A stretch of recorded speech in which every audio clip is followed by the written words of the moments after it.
여러분 안녕하십니까? 터키통 아저씨 이희철입니다. 오늘은 고고학 발굴 역사 중에서 요즘 우리에게 가장 놀랍고 충격적인 소식을 던져주는 화제의 발굴 장소 우르파로 여러분을 안내해 드리겠습니다. 긴 이름은 샨르 우르파고요. 짧게는 보통 우르파라고 하는, 지도에서 보시는 것처럼 이스탄불에서 우르파까지는 1280km 떨어져 있고요. 시리아 국경에 가까운 지역이고요. 이것은 우리가 잘 알고 있는 비옥한 초승달 지역의 북단에 있는 그런 도시입니다. 우르파, 이 성서적으로도 아주 많이 알려진 도시이기 때문에 우리 기독교인들에게도 우르파는 그렇게 낯설지는 않을 겁니다. 성경에 나와 있는 하란과 거의 가깝게 있는 지역이고요. 또 이것은 이슬람교도의 그 선조로 알려진 아브라함이 태어난 곳으로도 유명합니다. 우르파에서 한 50여 킬로미터 북동쪽으로 올라가면요, 말씀드리고자 하는 아주 화제의 그 고고학 발굴지 göbekli tepe에 도달하게 됩니다. 이 배불뚝이라는 그런 별칭이 불려져 있고요. 그 모양이 이 배부른 사람 모양처럼 볼록하게 올라왔다는 그런 뜻에서 붙여진 이름입니다. 배불뚝이 언덕. 여기는 박물관의 그 안내문처럼 역사가 시작하는 곳, 우리 인류의 역사가 처음으로 시작하는 곳이 바로 이 göbekli tepe다, 이렇게 이야기는 시작합니다. 발굴지 현장 모습 한번 보여드리고요, 이야기를 시작해 보겠습니다. 보시는 장면이 göbekli tepe의 발굴 장소이고요, 일반에 공개되어 있는 현장입니다. 제가 이곳을 방문한 때는요, 2023년 2월 이 지역을 중심으로 해서 일어났던 그 대지진이 발생하기 바로 직전이었습니다. 이 göbekli tepe를 방문하는 수많은 사람들을 보고 정말 깜짝 놀랐습니다. 주차해 있는 차량 행위를 보고 발굴지에 관심이랄까 인기를 실감했고요. 어린 학생들부터 어른들까지 참 많은 사람들이 göbekli tepe 현장을 보기 위해서 왔습니다. 저도 그 수많은 사람들 중에 한 사람으로 그 현장을 둘러보았습니다. 그러면 우르파에 대한 스케치를 마치고요, 발굴 현장으로 한번 가보겠습니다. 이 göbekli tepe는 해발 760m 되는 곳에 직경 300m의 넓은 지역을 포함하고 있습니다. 발굴지 막 입구에 들어가니까 이제 전문 가이드가 이 göbekli tepe가 어떻게 발굴되었는지 그 과정을 아주 상세하게 설명을 해주었습니다. 긴 이야기를 다 드릴 수는 없고요, 간단하게 요약해서 말씀드리면 이 넓은 평화의, 그러니까 고고학 그 발굴 작업은 1963년에 시작되었습니다. 시카고 대학의 고고팀과 이스탄불 대학 고고팀과의 합작으로 이제 발굴을 시작했는데, 그 당시 이제 고고학팀은 이 지역에 거대한 돌석이 있다는 것까지는 알았는데, 이 돌석이 무엇인가에 대한 그 결론을 이렇게 내렸습니다. 이것은 아마 비잔틴 시대의 무덤인 것 같다 라고 이렇게 결론을 내렸고요. 그 이후로 학계나 일반인들의 관심을 받지 못했습니다. 그런데 본격적으로 관심을 가진 사람이 있었는데요. 그 사람은 바로 독일 고고학자인 클라우스 슈미트라는 사람이었습니다.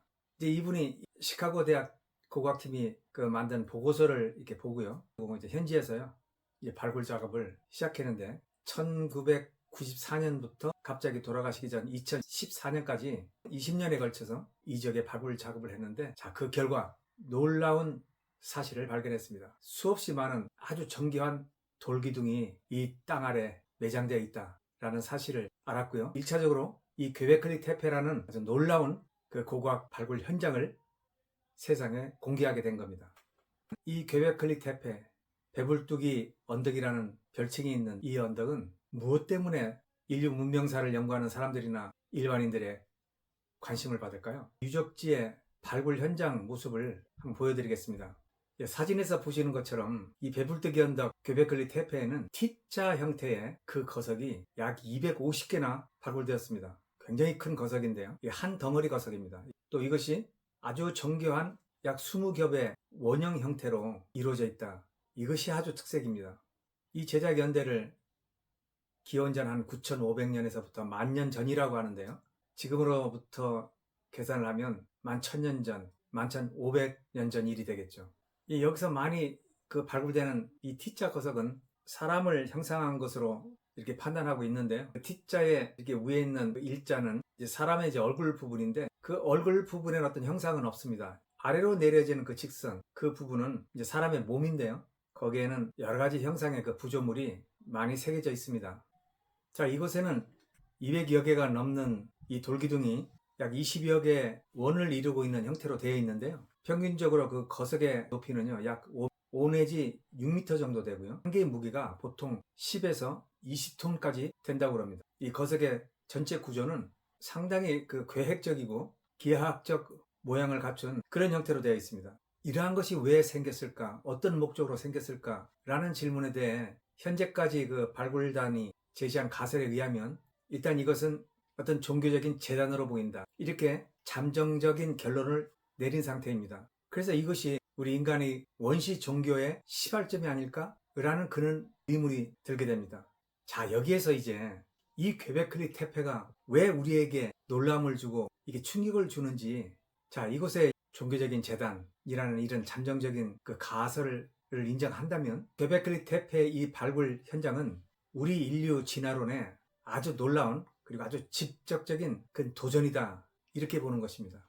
괴베클리 태페가 우리 인류 문명 발전사에 직접적인 도전이 될 수 있다라고 이렇게 말씀을 이제 드렸는데, 왜 그런지 그 이유를 한 발 더 들어가 보겠습니다. 우리는 이렇게 알듯이 이제 학습을 통해서 인간의 문명 발달 이론에 대해서 이 표준화된 설명이 있었습니다. 표준화된 설명에 따르면 인간은 이제 먼저 수렵 채집 활동을 하지 않습니까? 간단히 말해서 사냥을 하면서 이제 살아가는 시대로 출발해서 이제 농업을 알게 되고 농경 생활을 하면서 정착했다. 이 농업혁명, 이것이 우리 인간 생활에 아주 큰 변화를 일으켰던 사건이죠. 그 단계를 넘어가면 국가가 생기고 종교가 생기고 사회 문화적인 단계가 발전된다 라고 보는 것이 표준화된 우리 인류 문명 발전사의 단계입니다. 자, 그런데 göbekli tepe의 그 현장을 원시 종교의 시발점으로 본다는 거 아닙니까? 자, 그렇다면 인간이 농경 생활을 이제 거친 이후에 종교라는 것이 생겼는데, göbekli tepe는 농경 생활을 거치지 않고 종교가 생겼다는 것입니다. göbekli tepe에서는 이 거대한 시설물을 만든 사람들이 살았다는 흔적은 아직 찾지 못하고 있습니다. 한번 생각해 보죠. 20톤이 넘어가는 이 돌들을 이렇게 정교하게 세우고 어떤 조직적인 체계적인 의미를 부여하기 위해서는 얼마나 많은 사람들이 동원됐겠습니까? 이게 한두 사람의 힘으로는 도저히 세워질 수 없는 것이거든요. 그렇다면 이 사람들은 다른 곳에서 살던 사람들이 이곳에 와서 재단을 만들고 일정한 행사가 끝나면 그들이 살던 곳으로 돌아갔다, 이런 가설도 생각해 볼 수 있는데요. 농경생활도 하기 전에 사람들이 이렇게 거석을 정교하게 만들고 어떤 재단 의식을 한 것은 상당히 고동적인 그런 문화였는데, 이것이 기원전 9,500년 전, 10,000년 전에 있었다는 것은 우리가 지금까지 알고 있던 표준화된 인류 문명 발전사를 어쩌면 완전히 뒤집을 수도 있는 그런 일말의 원인을 제공할 수 있다, 이렇게 생각할 수 있는 겁니다. 이 돌기둥에는 뭐 사람의 형상도 있고요, 독수리, 정갈, 오리 같은 동물의 그 부조물도 있습니다. 자, 기원전 10,000년 전의 사람, 그 당시 수렵 생활을 하던 사람이 이 신을 섬기는 이 재단을 어떻게 조직적으로 만드는 것이 가능했을까? 이것이 우리에게 던져주는 큰 질문입니다. 그들은 농업을 했다는 증거를 보여주고 있지 않습니다. 농업에 종사하지 않고 농경을 하지 않은 사람이 어떻게 이런 조직적인 종교 재단을 만들 수 있을까? 이것이 우리에게 던져주는 가장 큰 질문입니다. 이 더 놀라운 일은요, 이 göbekli tepe 이 같은 이러한 발굴지가 현재 1차적으로 확인된 것만 12개, 거기에다 이 지역도 그런 지역일 거다라는 지역까지 포함해서 4개를 포함해서 현재까지 16개가 지금 확인이 되는 상태고요. 혹자에 따라서는 이 숫자가 50개 또는 70개까지 얘기하는 사람이 있는데, 그것은 아직 가설에 불과할 뿐이고요. 그러나 확실한 것은 이 göbekli tepe 같은 이런 발굴지가 이 지역에서 앞으로 더 많이 발굴되는 것은 확실할 것 같습니다. 현재 göbekli tepe에 이어서요, 카라한 테페에서도 지금 göbekli tepe하고 비슷한 그런 구조물이 지금 발굴되고 있습니다.